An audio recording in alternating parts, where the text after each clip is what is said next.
Tandaan mo kung isa ka rin sa laging nagtitimpla ng honey lemon every morning or after meal mo, so tigilan mo na.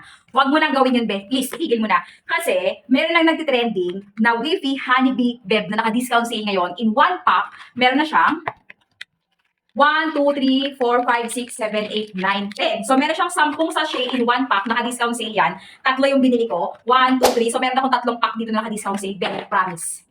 Kung every morning nagtitimpla ka ng honey with tea, honey lemon sa iyong maligamgam na tubig, so wag na. Eto na lang ang itimpla mo. So ako ayoko ng maligamgam ngayon, gusto ko ng malamig na tubig. Ayan. So meron ako malamig na tubig dito.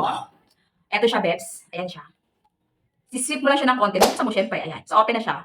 Tingnan yung mabuti mga panggat. Ay! Imimix ko lang siya sa cold water natin. Cold or hot water, yes, pwede.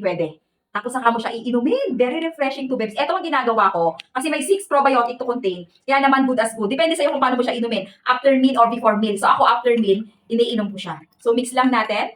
Refreshing siya, Bebs ko. Kung normal, magha-honey lemon ka pa or magha-honey calamansi ka pa, eto na lang. Naka-discount sale. Ito yung mismong packaging niya. Ito yung Bebs ko. Ayan o. Ang sarap nito mga Bebs. Ito talaga lagi ko iniinom. Grabe. Walang halong etchos. Sabihin nyo na kung, exaggerated or OA, hindi. Try mo lang.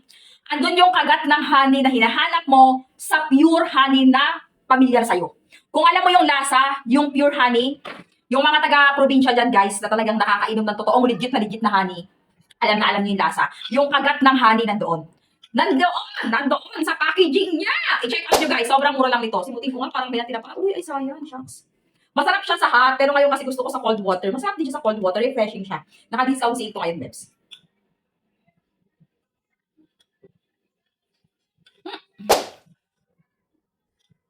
Check nyo na.